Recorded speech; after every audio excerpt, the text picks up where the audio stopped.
વૃદ્ધોમાં જે એક્સરસાઇઝની વાત હોય, સ્વાભાવિક છે કે શરીર જે યુવાનોમાં જે એનર્જી હોય એવી કદાચ ન હોય, તો એમને કેવા પ્રકારની એક્સરસાઇઝીસ કરવી જોઈએ? સો ઇમ્પોર્ટન્ટ તમારા છે ને આ 3 મેઇન મૂળભૂત સવાલો છે જે દરેક વડીલ અમને પૂછતું હોય છે. તો પહેલાં આપણે એક્સરસાઇઝની વાત કરીએ. તો યુવાનની અંદર એક્સરસાઇઝમાં તમે એમ કહી શકો કે સાયકલિંગ કરો, યોગા કરો. અત્યારે એક નવું ચલણ ચાલે છે કે અઠવાડિયામાં 150 મિનિટ ચાલો. અચ્છા. તમારે યોગા કરવું જોઈએ. તો આ યુવાનો માટે બરોબર છે. મેં તમને કીધું ને, વડીલ માટે ટીલર મેડ હોવું જોઈએ. હવે જે વડીલ ચાલી જ ના શકતું હોય, જે ઓલા વોકરના સહારે ચાલી રહ્યું છે અને તમે કહો દરરોજ ચાલવાનું રાખ, તો એ ના ચાલે. એ વડીલને કદાચ તમે એવું કહી શકો કે તમે એક કામ કરો, ફિઝિકલ એક્સરસાઇઝ ના કરશો, મેન્ટલ એક્સરસાઇઝ કરો.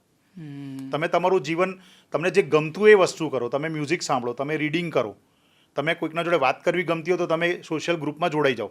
એ પણ એમના માટે એક્સરસાઇઝ છે. બરાબર. પણ ખાલી ને ખાલી ચાલવું ફરવું એ એક્સરસાઇઝ વડીલ માટે નથી. સો વડીલ માટે ટેલર મેડ એક્સરસાઇઝ બહુ જરૂરી છે. બરાબર. કે ભાઈ તમે ચાલી શકો તો ડેફિનેટલી તમે ચાલો, પણ ચાલતા ચાલતા જો પડી જાય તો સો એ અસેસમેન્ટ કરવું પડે.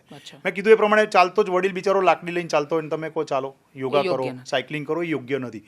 સો વડીલ માટે હંમેશા દરેક વડીલની કન્ડિશન જોઈને, હવે એની બીમારી હોય, અને ઘણા બધા બીમારી હોય વડીલોને, એને ડાયાબિટીસ હોઈ શકે, કિડની પ્રોબ્લેમ હોય, હાર્ટ પ્રોબ્લેમ હોય, કેન્સર હોય, કે એને લીવરનો પ્રોબ્લેમ હોઈ શકે, કે એને કદાચ મેમરી ડિમેન્શિયા હોઈ શકે. હવે એવા વડીલોને તમારે એમની સિમ્પટમ જોઈને, બરાબર, એમને ઘણાને દવાઓ ચાલતી હોય જે કદાચ એમને જ્ઞાન આપી શકતી હોય, તો એવા વડીલોને તમારે એ પ્રમાણે એક્સરસાઇઝ સમજાવવી પડે. એટલે હું હંમેશા કહેતો હોઉં છું, એક સિમ્પલ વાક્યમાં તો કહું તો એક્સરસાઇઝ એ ફિઝિકલ જ ના હોય, એ મેન્ટલ પણ હોઈ શકે.